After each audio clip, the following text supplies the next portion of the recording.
So I thought I'd make a video. Just, this is going to be a little bit of a different topic um, about my homeless experiences. The last couple of days, every once in a while, it's quite frequent on how I think about what my homeless experiences were, because that's all I ever experienced. Any money that I ever got, like when the COVID happened and they gave everybody like $1,000, every 2 weeks or something like that. I spent every last penny going to Las Vegas and only doing military, shooting guns and going to the Grand Canyon in a helicopter ride, and then taking a view over Las Vegas to try to get as much attention as I could and see the validity of what was going on with the electronic devices and put some attention about what was going on. And I know that it's coming from the president, at least I believe so. There's a possibility that maybe some of the electronic devices and cameras or devices isn't coming in. It's somebody that is crazy and stalking me. But as far as my homeless experiences were, as soon as I run out of that money, I don't do anything for myself. Like I literally, I'm paying somebody rent, for 10 years to be homeless and finally get an apartment. It's hard to express what that suffering was like, because I didn't want to spend the money on an apartment because I knew they were going to end up kicking me out or stealing it, or just like they're doing now.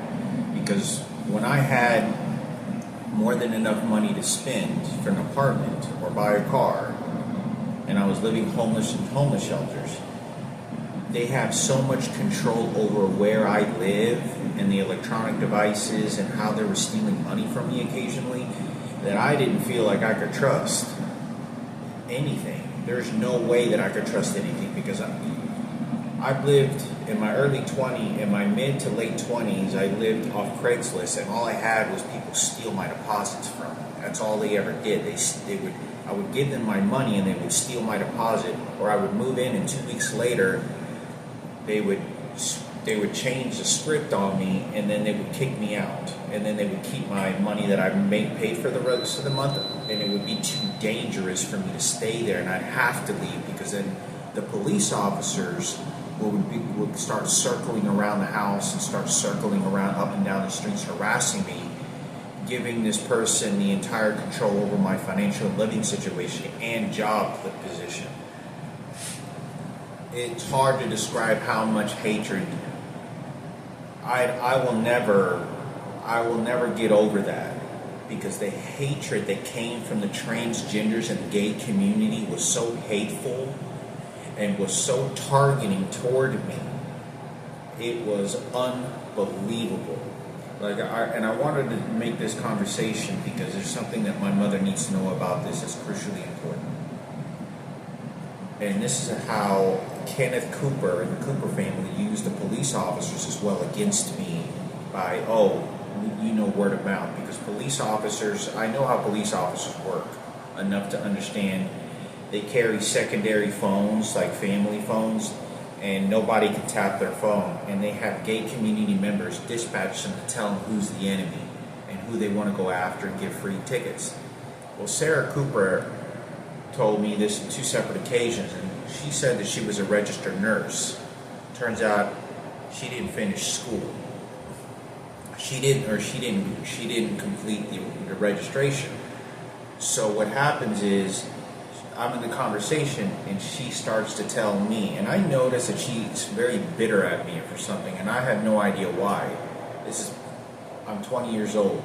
My dad died, Frankie gets raped, and they know about what happened.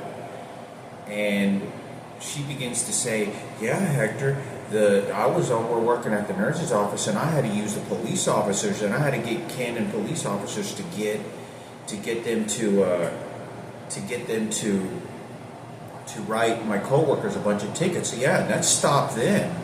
And she literally told me in front of Julian that she used police officers on medical staff because they were bothering her at work and causing drama at work. So Sarah Cooper told Ken to use the police officers, and that's what she said she used, and she says they stopped. And she says they went around and gave them a few tickets, and it put them in their place. And she literally told me that she used them as a personal servant. So that I do know. She said this in front of Frankie and in front of Julian, and she was telling me this like she was going to do it to me. Well, anyway, my mother doesn't know that. So it's good for my mother to find out that information. So I wanted to talk about something, my homeless experiences. And, there's so many homeless experiences that is so depriving, because I'm watching old men. I'm watching like an old man, a black old man, real skinny old black man in like Seattle, Washington, in like a fucking alley. And I don't know if this guy's dying. I see him, some white guy hovering over him, maybe taking advantage of him, because Seattle, Washington is really bad. Like if you go there and you look at the city structure and how everything, it's nasty. I mean, I'm not kidding you. On some of these bus trips, there were like 1,000 people living underneath the bridge. Stop shooting me. They're shooting an electronic device and shooting my chest, and then making the noise that's coming over here from this Jesus Christ crossing. It's the guy downstairs. This is how they want to get away with the persecution of what they did to me. They beat me with the physical device to tell me who I'm supposed to love and care about and who's fixing the goddamn problem. And it's this piece of shit motherfucker downstairs is doing it. It looks like he's in a retaliation for Ken Cooper. But I wanted to make this video because the church doesn't give a goddamn fuck about your life. I know I have been, every shelter I went to, most of all of them were church shelters. And when you get there, nobody gives a fuck. Everybody's cursing, stealing. They don't give a shit. They just want to go there to see what money they can get, steal, and take. There's very little kindness and empathetic for people. I remember walking like in Seattle, Washington, and I would be in Seattle, Washington, and I'd see like this black skinny old man, and there was nothing that I could do. And I had no money. By this time, I didn't get on disability until I was 35. So for the first 5 years, I literally, promised to God, there was photos. I don't know if any of my photos, Facebook or anything, got saved or any of it. Even after I deleted it. But I was living off unemployment and food stamps only, because nobody would let me work. I never held a job I held a job for 7 weeks once, between the age of 30 years old to 35. One time. Every time I went to a job, I'd work for 5 days, I'd work for 10 days at most, not even 10 days, I'd say 3 days, and I'd go and work somewhere else 3 days, and I'd go work, and they're back-breaking slave work. It's not easy work, none of it is. And it pays really bad. And I would earn a little bit of money, and then I would file for unemployment. And unemployment, since I didn't make very much of unemployment only paid me about like $80 every 2 weeks, or it was like $70 every week. So I got like $160 every 2 weeks. And I'm living underneath the bridge. I have to do my laundry, living out of a briefcase and backpack. I got rid of my briefcase within the first probably 6 months of being homeless, because I figured out other things that could make me more mobile and more effective to try to survive, get a better job, keep myself clean, take care of myself. And I was just like having a backpack, because I thought having a briefcase and all this other clothes, my life was going to get better and I could, have clothes to pick from. But I couldn't carry more than maybe 2 shirts and no more than 1 pair of jeans and 1 pair of shorts, and then maybe like some sort of house sweater, shorts. I couldn't keep anything else because there's not enough room, and I'm traveling and I'm being thrown to the streets all the time, and I never know what's going to happen. Whether I get robbed, beat up again. And, when I'm 30 years old, my first homeless experiences, I got beat up bad at the cemetery. I talked about that there was a murder attempt placed on me. That's the beginning. That's the beginning of how my homeless experience started. And it wasn't, I'm not saying that that's why I was homeless, but that's how I go my starting off in life. It's as horrible as it is when you're young and you're losing all these things, and people are doing it on purpose to you. This is not an accident. People are doing this on purpose too. When I go to church, or not church, when I go to these crucifix shelters, people are still spitting at me and still talking about how Ken and Sarah Cooper are angels. They know every bit of my personal information, sending my profile to all these homosexuals. There's next to no, there's nothing but like 75%, 80%, they're all homosexuals. And they're fucking, some of them are mentally ill beyond anything that you absolutely cannot even have a conversation with some of these people. You're around people that are mentally ill very bad, and they don't care about life. They don't give a fuck about any God at all. The same way that this old piece of shit downstairs is beating me with these electronic devices and this transgender over here with this crucifix using this vibrating machine around my chest, is because they want to control me emotionally, spiritually, where I go to an afterlife and where I go upon their decision, not a crucifix. So they listen and they stalk me and they record me, and then when I don't say something they don't like, they beat me again. They don't care. They are on their way to the cemetery. They are on a suicide mission. They have nothing to live for other than put pain in my life and suffering. And there's a lot of people like that in shelters. It's the staff members, when I get there, they know who I am. They know that my phone's being tapped. They know that I'm vulnerable. They know I'm scared. They know I don't have any money. They know I have no family. So they know all my vulnerable situations.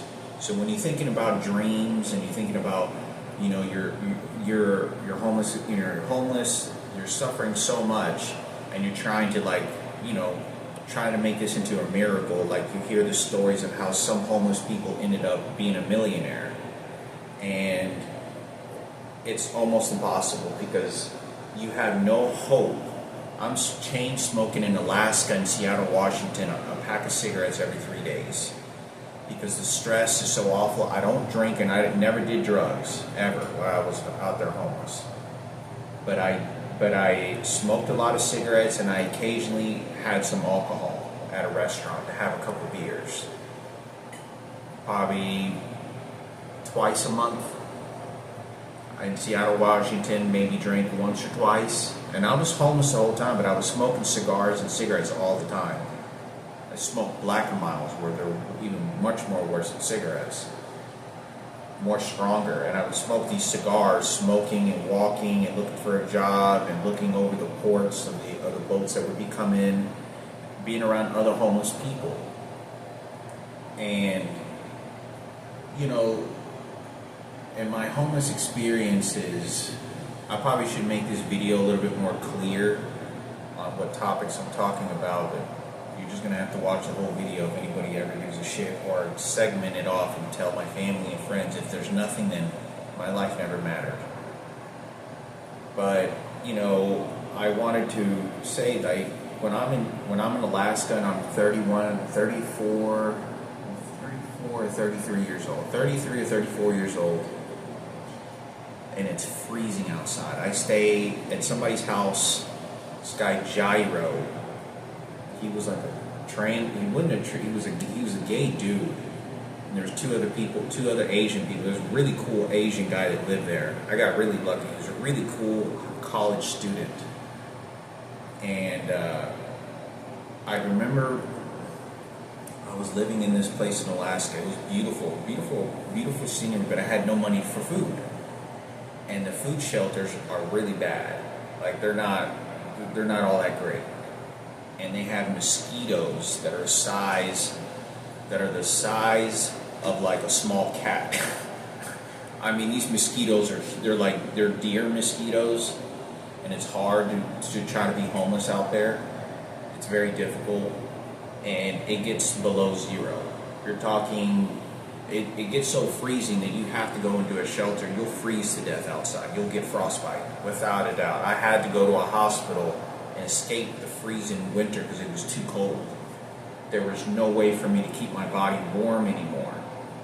And I had no money. I didn't have money for a flight. I barely make enough money for I literally had like $3 or $4 in my pocket, and I was in Alaska.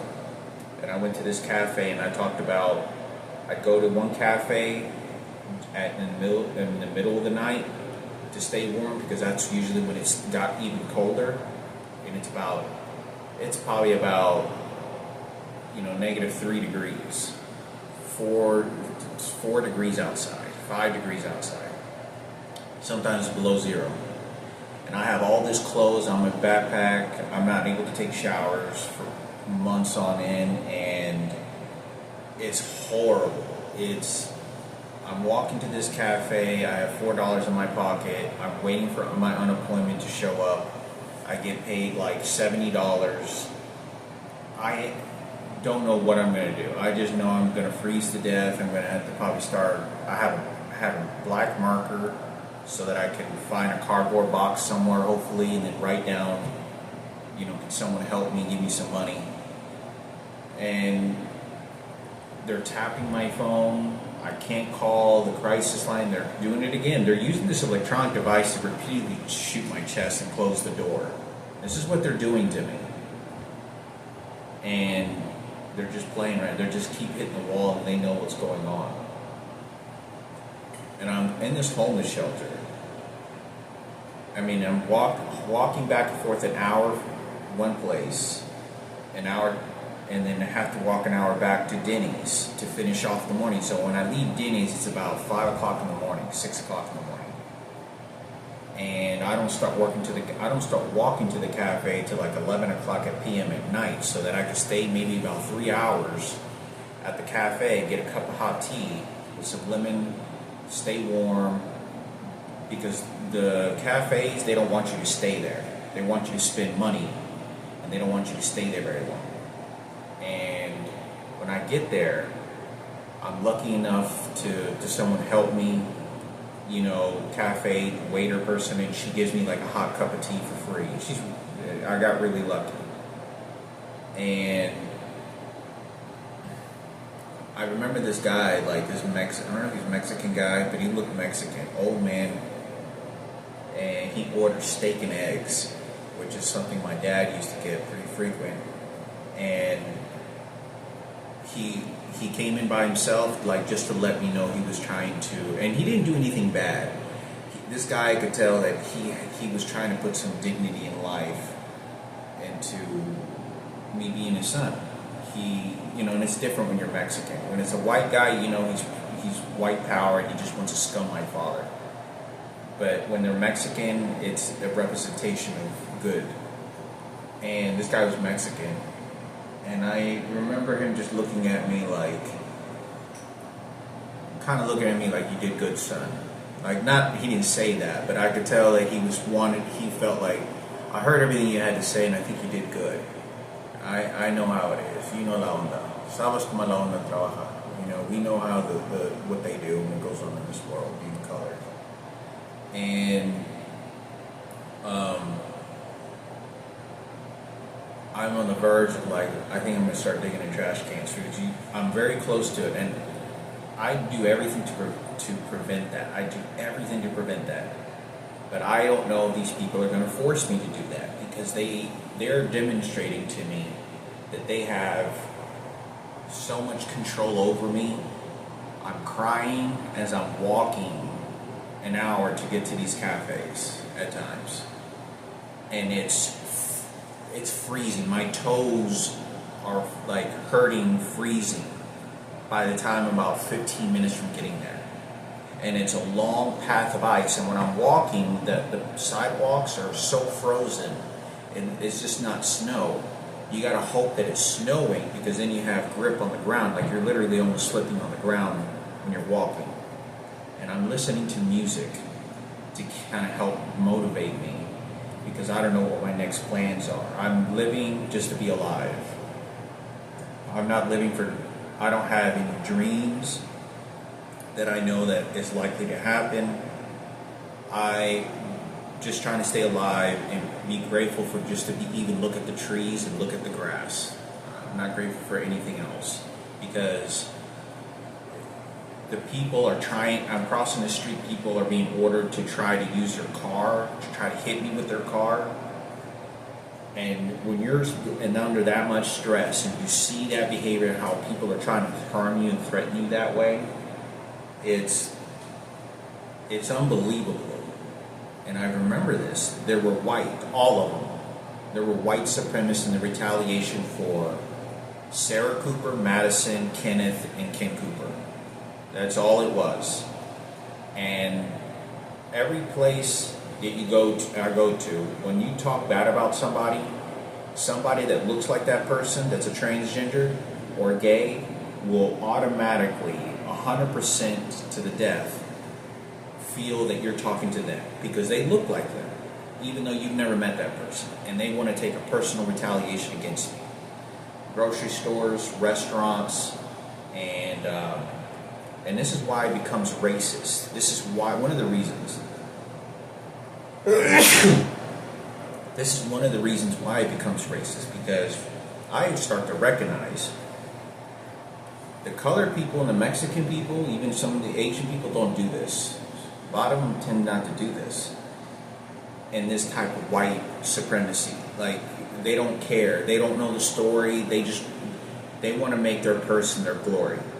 Jesus isn't really God, but they're going to make him God, and their version of it. And it's crazy as that. These are the same people that spit at me, try to fight me, that threaten me when I'm walking out the door out of a shelter. Right after you have to attend these chapels to even get a lunch, and you have to hear these stories that people have to say sometimes. But most of them are all targeting inside the church against me while I'm there and sitting in the very fucking back.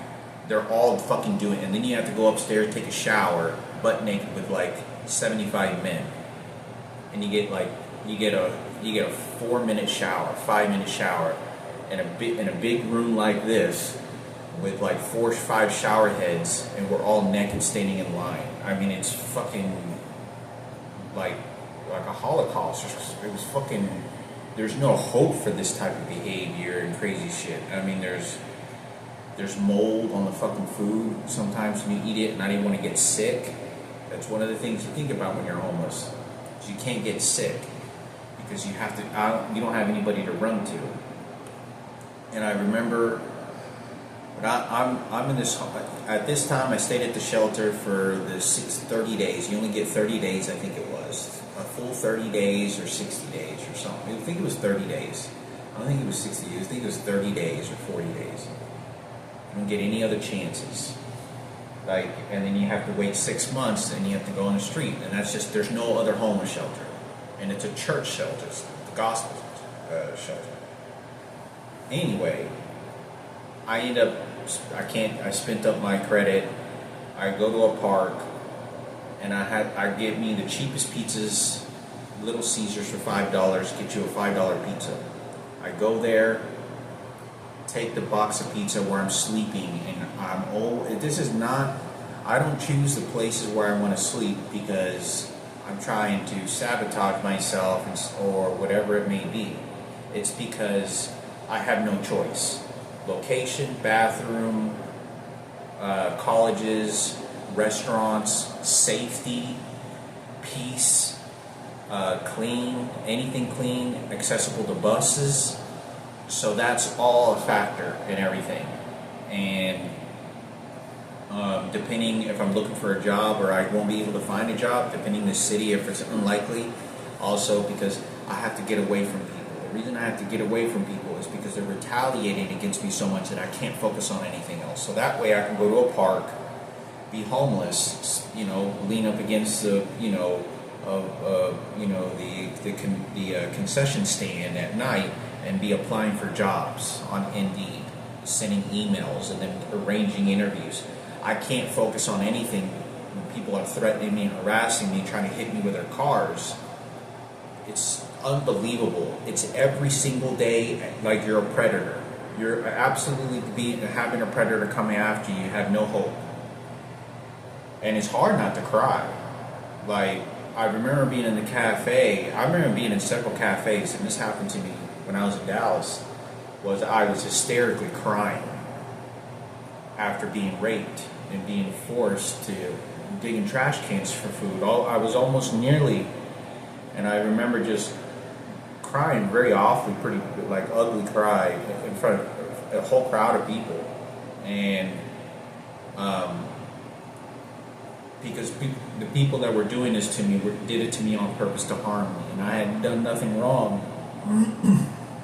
And I remember that.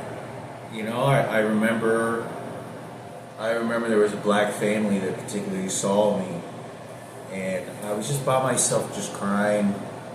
Not trying to get any attention. I was just kind of like, I don't know if it was an electronic device, but it's what they did. And there were several people just kind of, and when they saw me, they didn't feel empathetic.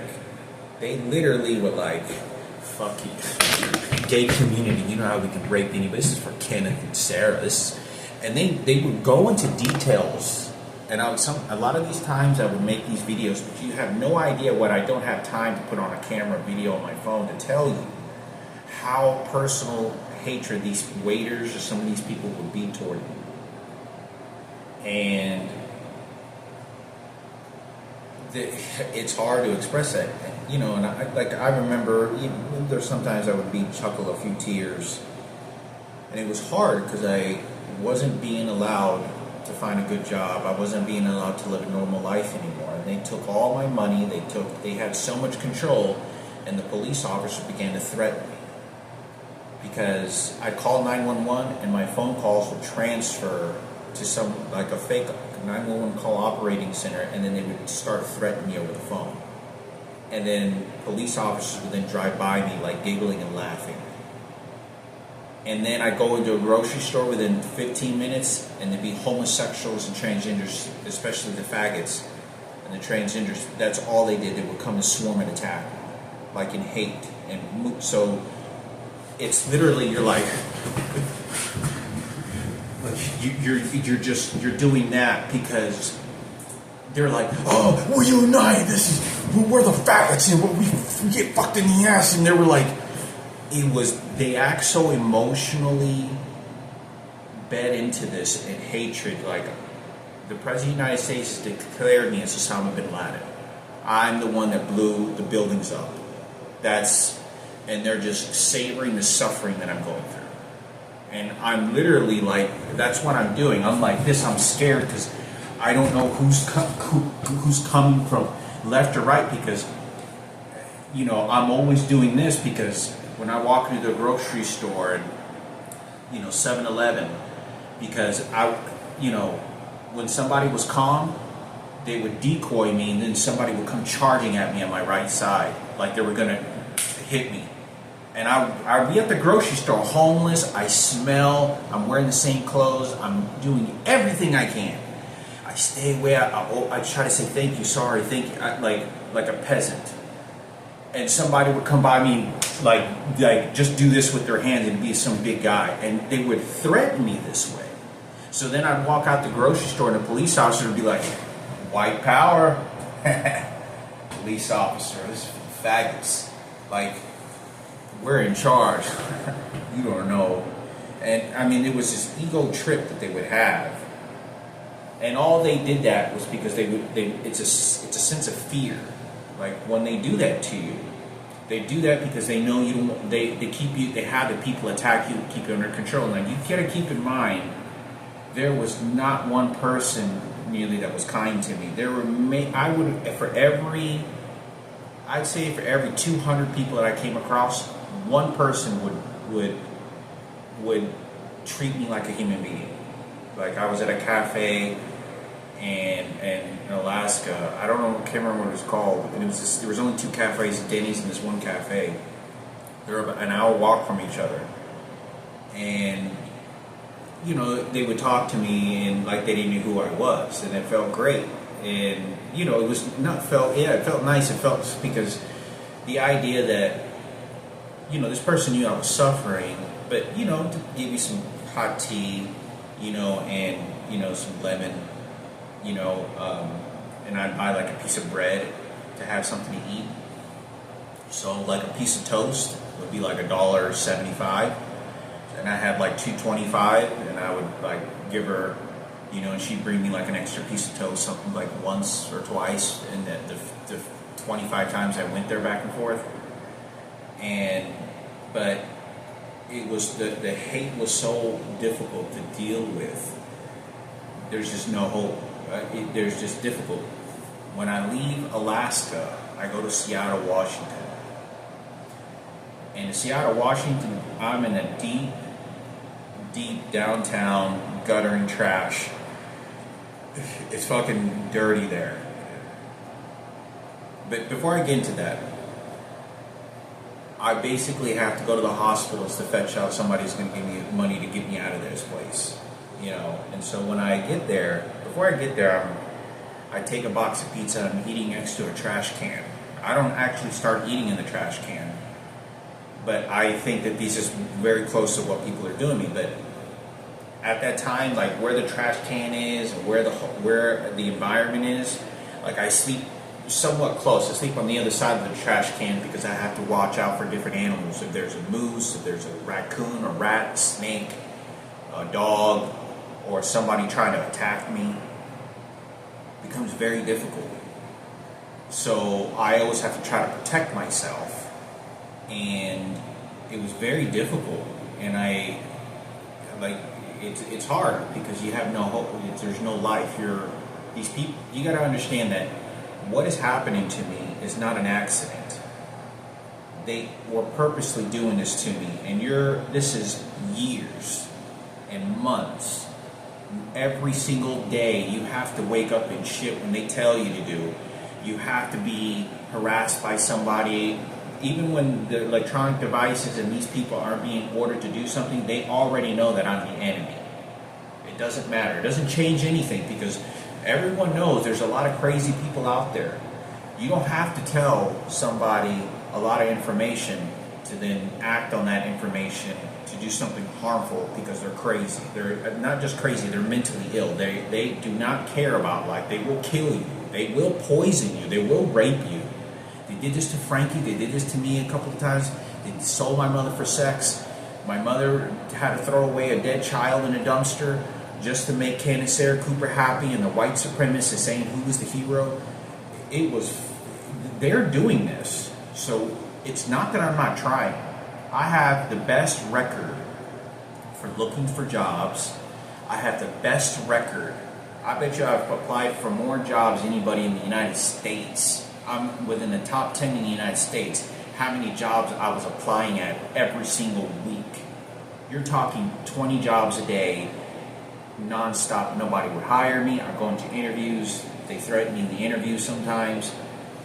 They act racist. They start laughing at me at the interviews. It was just, you're meeting people. You don't ever build connections that are healthy. And you have to walk away knowing that you're just trying to get $40. You're just trying to get $200 to work at a fucking dump site. And I worked at a trash dump site before. I worked at a trash dump site before for weeks. In fact, blood was coming in, and there was blood that was drenching from my nose and face because I was working there, and it was cutting the insides of my nose like I was doing cocaine or something. And it was because it was broken glass all over the fucking ground. And I was literally shuffling through trash as a conveyor belt, and that was like when I was 30 years old. So anyway, I'm in Alaska. I get to, I'm eating a box of pizza, and I have to save some of it for carbohydrates and protein. I have to save some of it, and it's freezing outside, so I have to eat cold pizza. So I eat about half the pizza, and then I'll wait 3 or 4 hours, getting on a phone, applying for applications, and then I would eat the other half, so I don't fill up. And the way that you fill up for food is the way because I'm always walking, I'm always going to these different places. So when I get to these places, how you feel of all you're always trying to basically just defend and protect yourself in any way and get away from the harm and be at peace, because you can't get anything done. The hatred, they know that they're putting me in misery. And then they go again, they're fucking pissing me off. They're shooting, it literally shoot through my whole body.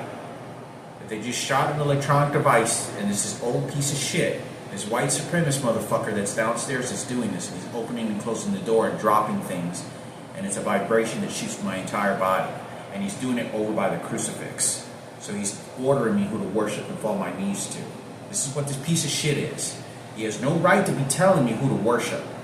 Now, if I didn't have these crucifixes, they would fucking threaten me and beat the shit out of me and threaten me that they were going to hit me at the grocery stores because I didn't believe in Jesus. This is what they would do to me. And then when I make phone calls to apply for unemployment, they begin doing that as well. Cutting up my food off, my money off, to let me know that that's because I didn't want to worship their God.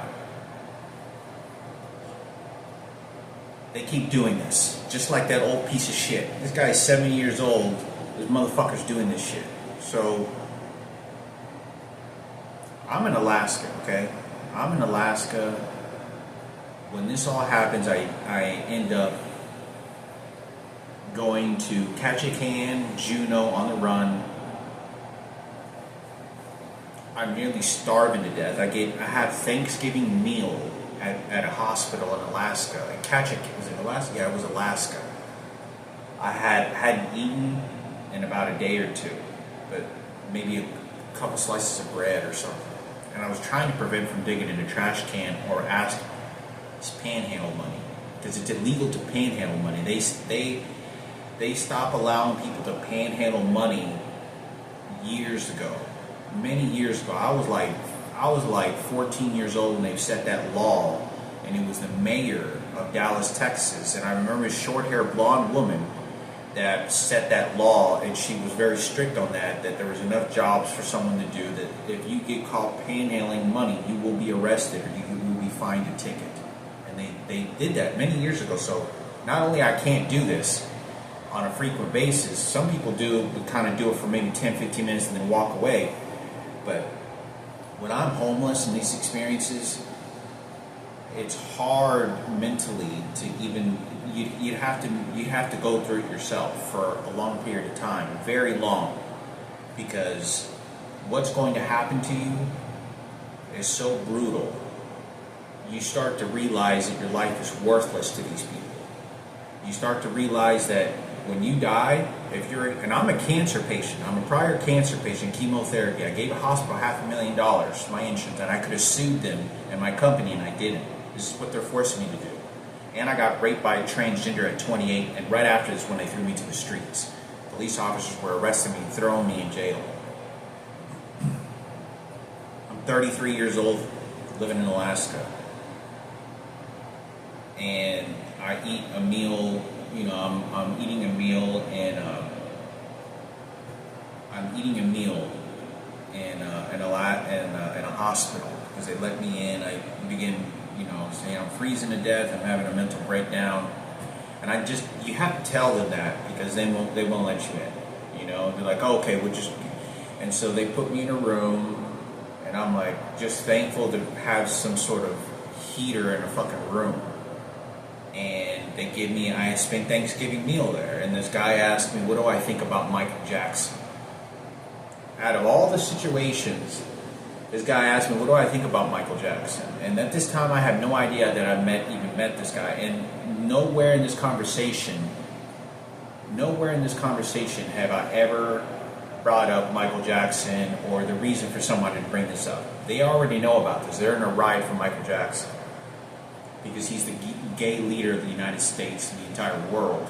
especially all the homosexuals that are for Kenneth and Ken. But nobody's going to tell you that.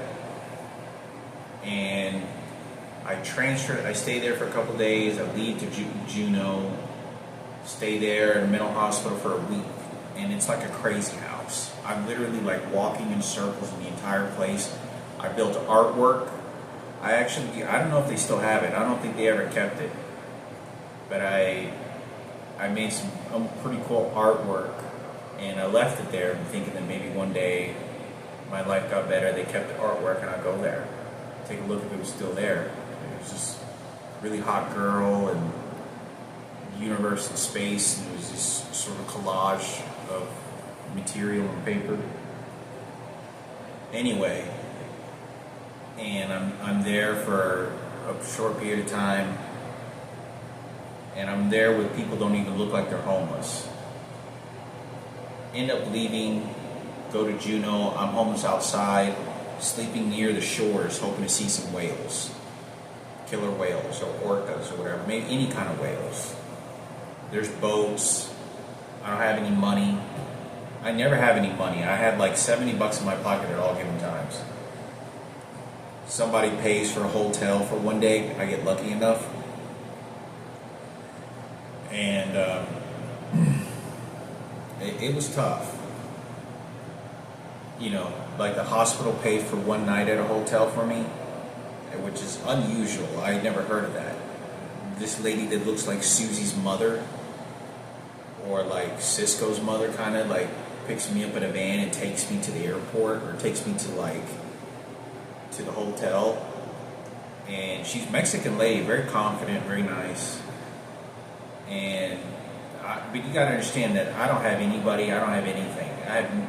The only thing that I live for is I believe in God and just be grateful for just to be able to walk around. Because these people, they're never gonna let me go to school.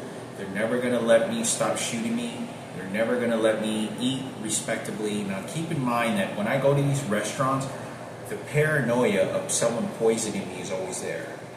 Because when I go to fast food restaurants occasionally, I stop by and get a Taco Bell or something, they'll spit in my food or they'll throw hair in it.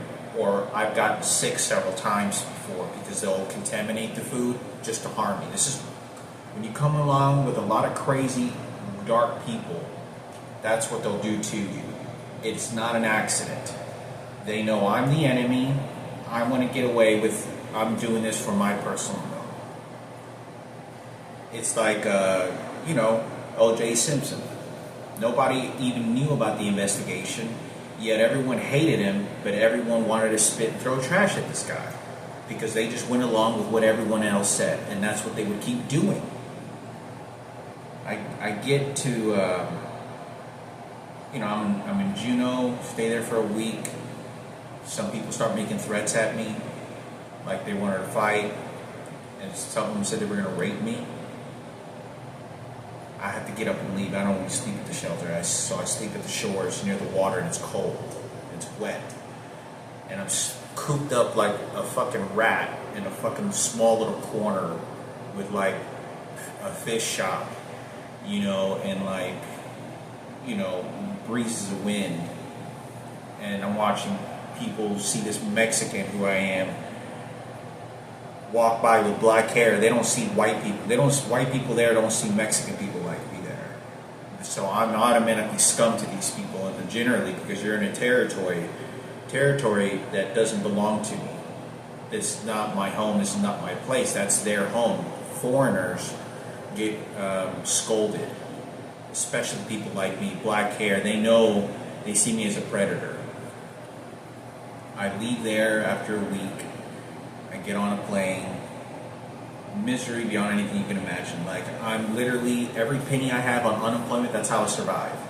I had like $1,500. I get on food stamps. I have $20 on food stamps every time. $40. Nobody's giving me more than $100. I'm sleeping outside. I eat beef jerky to try to get the protein. But you have to try to enjoy. I think I had maybe one can of 40-ounce drink, a couple cans of beer. But I rarely ever drank, ever. But I'm always walking. You have to take a shit at random places. People are waiting in the bathroom.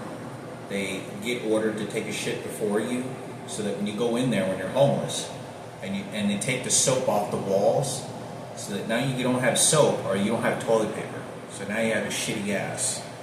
Not only that, when you walk in there and they're taking a shit, they're doing it just to make your life even more miserable, because you're going to smell their shit. And it stinks like a motherfucker. And they enjoy it. They enjoy the fact that they get the shit where I'm not even able to use the restroom comfortably. Like, as much as horrible things, I can't even use it. They'll throw feces around the toilet seat. It's, I've had people who use feces as a weapon on me in real life. I promise to God. This happened in Lawrence, Kansas, when my dad went to college and graduated from the University of Kansas. He was a Ken Cooper supporter, threw feces at me. He like wiped the feces on me while I was in fucking the shelter. And real feces. I'm talking real shit. I swear to fucking God. Real shit. Feces. Police officers are next door in this jailhouse. I can't call the cops. Staff members are doing this. This is where I saw Michaela.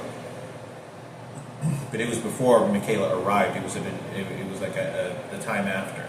But anyway, I get to Alaska. I leave Juneau, Alaska. I'm 33 years old. I get to Seattle, Washington. There, I go to the shelter, stay there. Horrible shelter. Food experience. Another 150 people there.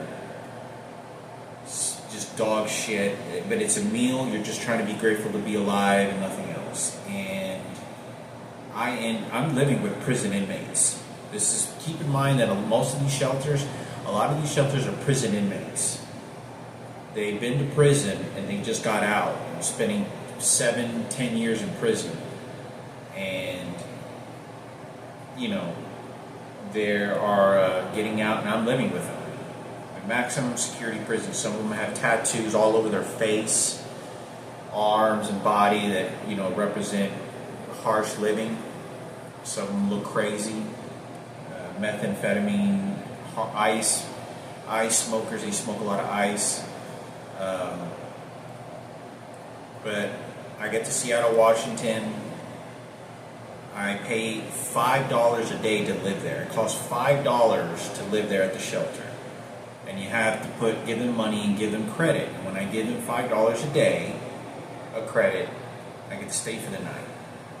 In order to get a free meal, you have to be able to. In order to get a free meal, you have to. You have to be able to attend a church. They force you to attend a church, and then right after, from 6 to 7, you go and get dinner, and it's like a prison. They throw your food on a tray and you eat. This is every day, around these people. I have always been the youngest person at every shelter I've ever been at. I have always, by 10 years. Everybody there is at least 40 years old or older. Everybody. I'm 30 years old. I'm the youngest person. The people that work at the shelters that are doing charity work, even some of them are in their late 20s and early 30s. And they're helping the homeless, supposedly. This is what they are helping. So I leave, and you got to understand that poison and sickness is always on my mind. Whether they do it on purpose or not, you just have to take care of yourself. After a couple of months, it gets too bad there. After like a couple of weeks, it gets too bad. So I only sleep on the streets. It's safer. It's better. I sleep at a park. The harassment, people try to fight you or try to do this shit to you when you're waiting in line to get into the shelter, and they know I'm scared, and there'll be 3 or 4 of them. And this is what they'll do. And I'm not kidding you. Like, they'll walk by me and they'll flinch and they'll be like, "Oh yeah," and they'll do that shit to you. And I'm like, I've had 5 hours of sleep. I'm waiting in line. I'm kind. I'm respectful. Some people will come by me and do this, and they'll do this shit, and they'll do it loud, and you could tell by looking at them they want to go to jail or they've been in prison, and they're being told by the homosexuals. The gays will all gather up. All the homosexuals, there's 90% all homosexuals. They'll all gang up on me. They're all talking. Hey, you know Michael Jackson, oh, he talked shit about our Kenneth, our faggot transgender. Oh, this is for our gays. He's a straight. And it's just like that. It's exactly like that. No difference. And I literally don't try not to look away. I look at them. I look away and just stay in line. Or I get out of line, and I walk to the very end of the line. I let them cut in front of me because they get to eat first. So by the time at the very end, you have to let the ones go first because that's by force and threat. So when I leave there, start sleeping underneath the bridge near a recreation where I can at least take a shower, and I swear to fucking God, I mean, it was horrible. You know, like I walk to the shelter occasionally. I hadn't been there in months. I'm sleeping underneath the bridge. I'm calling the crisis line every single day, 3 times a day. The guy that I'm talking to over the phone begins talking about my dad in details. It's supposed to be the crisis line. And he talks very greatly details about my dad. His first wife dying, how she died, he died in his arms. And you got to keep in mind, that house that they robbed from me, from my mother and me, and I got raped in, and my brother got 10 homosexual men that raped him, and they took my dad's money and house, and I didn't get anything, and it was Ken and Sarah Cooper's house, and it was Kenneth's house, Cooper from the radio station, to say who that money goes to, is in my mind. They took everything from me. You get to chew on that while you're homeless and being spit on, and you're losing your life. You can't go to college, you just got raped. People are spitting trash. People are throwing tacos on the fucking goddamn ground. These are white supremacists. Hey, you fucking Mexican taco piece of shit. And this is what they would do. This is the white supremacists that would do this shit. There were other gays that would do this more white. The blacks started to do it, so then you start to become racist. You have to be. You have to be because you have no choice. I'm getting away from these people. Nobody's being kind to me. I always have to get the food, and then leave, because the more time I stay in a place, the more time they have to send somebody in a restaurant. And I'm more likely for them to have a better chance of having a sit down for a meal for 15 minutes, because if you give them time to in a restaurant, a lot of things can go wrong, and they'll shit in your food, and it'll be the customers that'll do it. Not the customers. It'll be the customers that tell the staff members while they're cooking your food, be like, show them how the faggots run shit. And they'll do it. They'll throw feces or hair, or they'll do something to your food, more likely. And it always happened. They always did something to my food probably at least once a week. And I got sick several times. In that 6 months, I think I got sick 2 or 3 times. And when I talk about sick, I can begin literally feeling like I don't think I can walk anymore very much further. I'm sick. You still try to maintain your health. This is every single day. You think that your life is hard for weeks at most, for maybe a month, and you go back to your house, you go to your parents' house, you go back to your celebrity life or whatever it may be, and you think that your life is hard, and you have the biggest suffering story. No. We're talking fucking years and months. When you're homeless, people don't hate you like they did what they did to me. You're homeless, but you still have opportunity, and you just have to, listen to your uplifting song, and you listen to these inspirational videos, and you think your life's going to get better. And it does in a lot of cases. Not here. Not here. It doesn't get better. And you just know that your life is wasted. And that's life. And then you die. Because no hope. this is the same situation with him of hitting this God figure, this downstairs guy. The transgender, they do it the same at the shelters and churches, and they're very mentally ill. And there's people that die. I've seen people with pee bags. I've seen people very old that I know many of them didn't survive. They're not alive anymore, but some of them died. You know, staff members that were old, they died. And you have to be around this while you're homeless. So goals, being a DJ, producing music, getting a girlfriend, creating artwork of any kind, ships, model work, drawing, none of that you can't really ever do, ever. Because if it's not just a harsh environment that I'm in, it's the people that are doing this and telling me, and I'm just trying to survive. This is all so you can think about the turmoil that they're putting me in mentally, so that you just suffer like that. Years and months like that. Nobody, it was nonstop. And I'm in Seattle, Washington, and it's a thunderstorm. And I took a few pictures, I don't know if it was video, and I tried to a lot of the times. And the wind is just like God is pissed off or something. Like, I would say just God is pissed. Like, I felt very comfortable in the nature of this, the nature of the world, because it seemed like God was going to retaliate against these people for what they did. And I wasn't scared at all, but I was like, it was raining, and it was just like a tornado almost. And I don't have any money. Like, you don't understand, the bus trip that I take to even get to this place of recreation, it's about an hour and a half to even get to the downtown shelter where it is, where I'm sleeping. Sometimes I sleep in downtown, but most of the time I'm sleeping underneath the bridge, a different location, environment.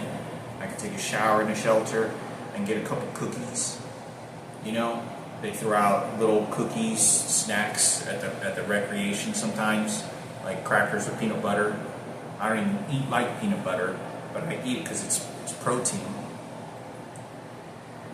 People know that I'm homeless. They start throwing things in that environment to mentally damage me, like clown artwork, or it's very difficult.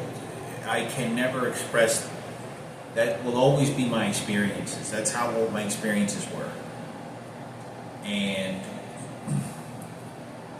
this is what I'm experiencing. At this point, I'm like, I think I'm going to start digging in trash can foods at some point, and they're going to make me.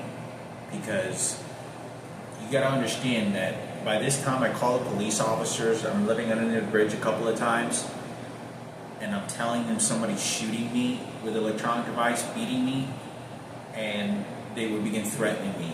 You want me to take you to the mental hospital? Let them fucking throw feces on you. And it was almost pretty much him telling me almost in those fashion of words.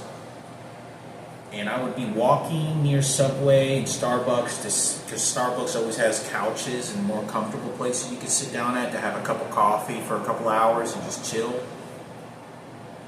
And you just look at people come in, give you bad, ugly faces, spit at you, or tell you, how you got raped, and they would say things like that to me. And I would be drinking my coffee or a cappuccino, 8 o'clock at night, nothing, no hope, and I maybe occasionally see other homeless people walk in, and they look like they were in a worse position, and it was like I couldn't even help them. I'd see them with scabs all over their face or something.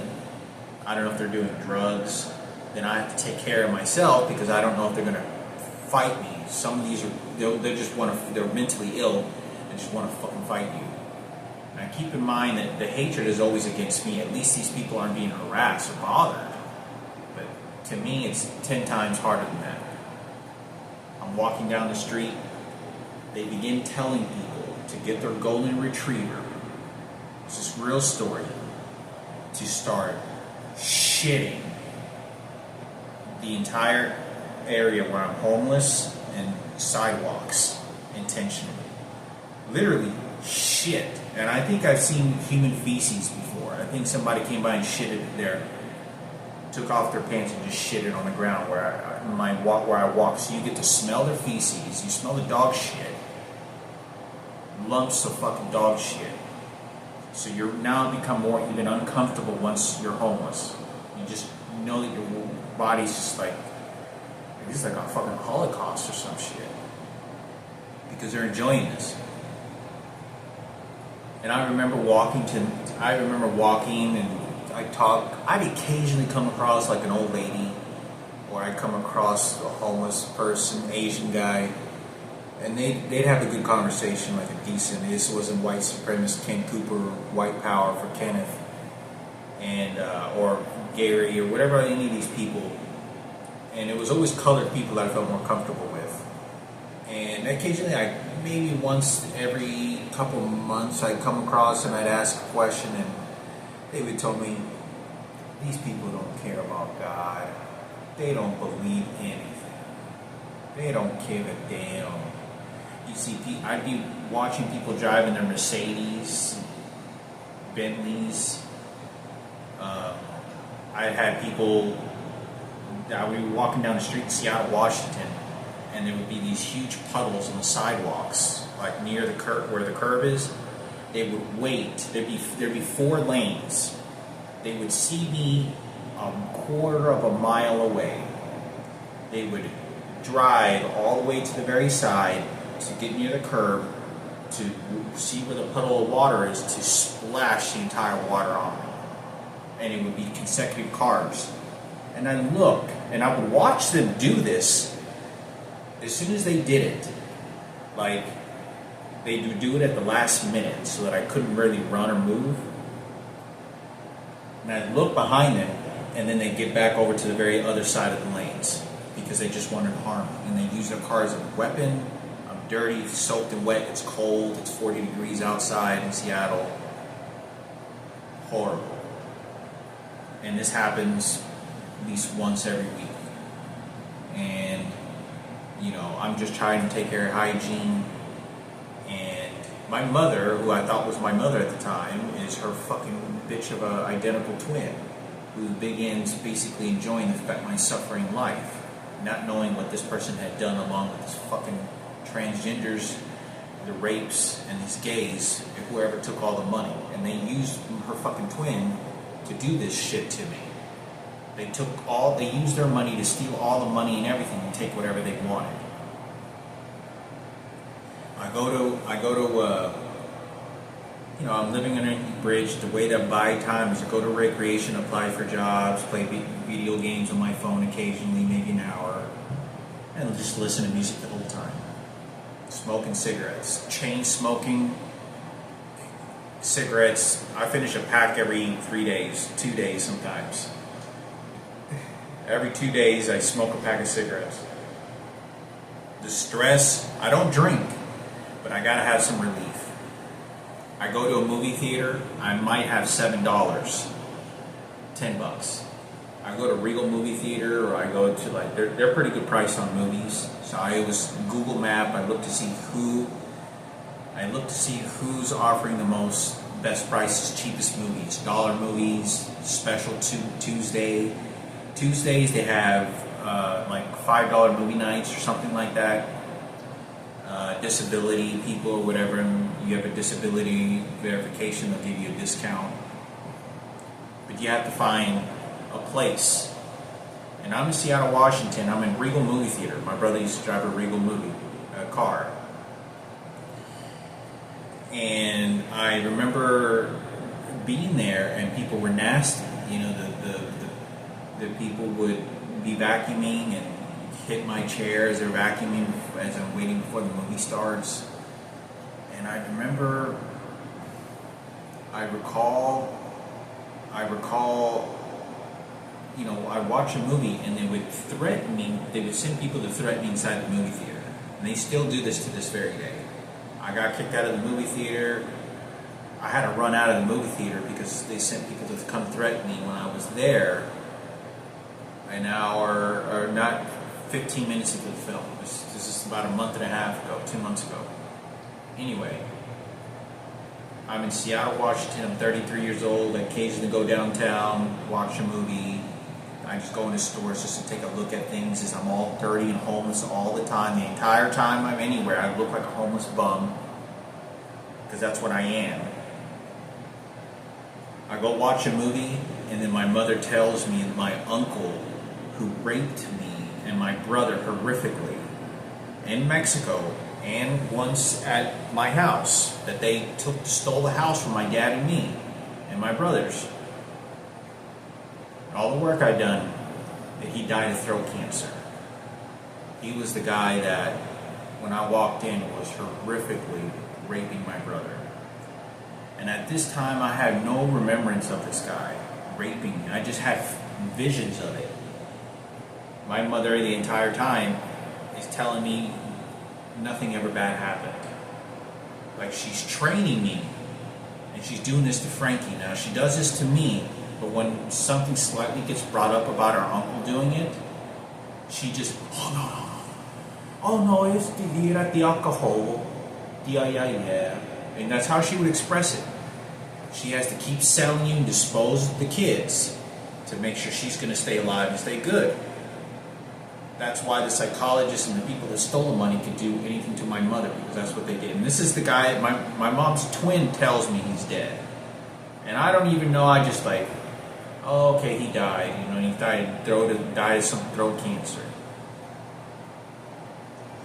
So now I get to experience that too. And I had visions of it. I'm like, this guy, I remember this guy molested me, raped me, you know, like, not very well, but it was just kind of like, why is my mother telling me it never fucking happened? Why is she... There's 10 homosexual rapes, and that's Frankie. So,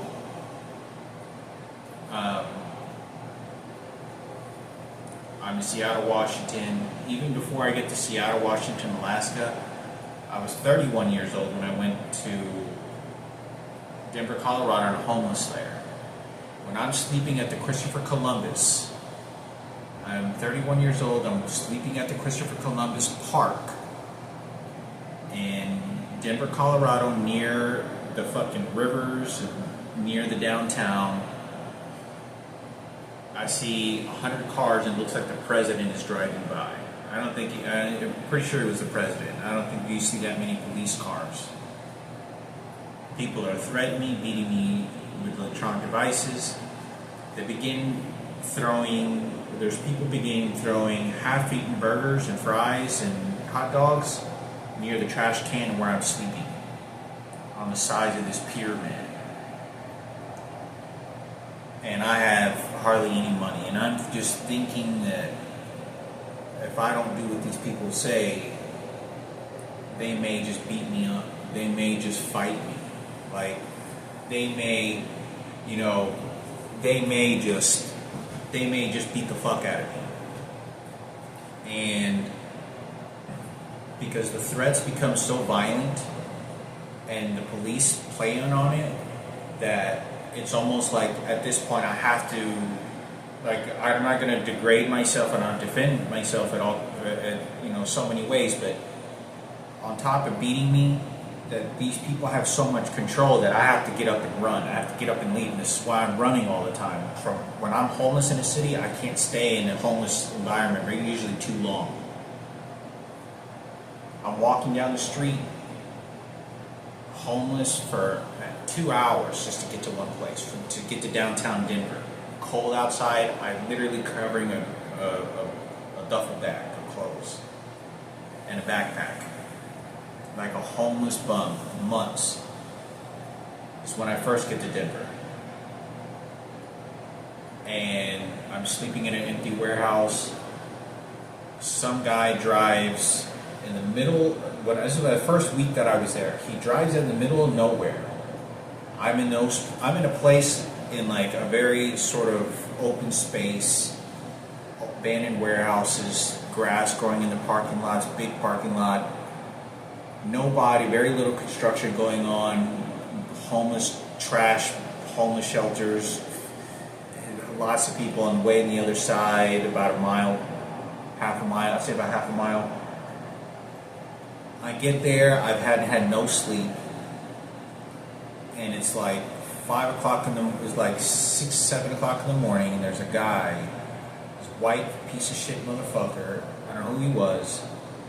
He gets in his car, drives, I don't know where and he's targeting me, and he starts roaring his engine, his car. And he gets in his car and says, "Get the fuck out of here!" And he says like something, and I'm by myself, homeless. I look like a bum, and he goes, and he spits out of his car, and he spits out of his car. He drives in front of the, and I'm about, he's like 25 yards away from me. He's pretty good distance. He's about 20 yards away from me.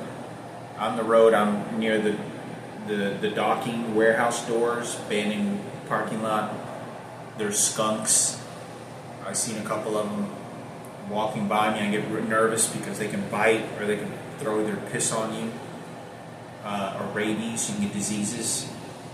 And this guy does this. I've never met this guy, and he knows who I am. And all I'm thinking is, they're just how violent they're tracking me down. So I stay there. A few more hours, it can't be safe. I have to get up and leave. I get up and leave, and then I go to another shelter. I start looking to see where I can stay, where I can live.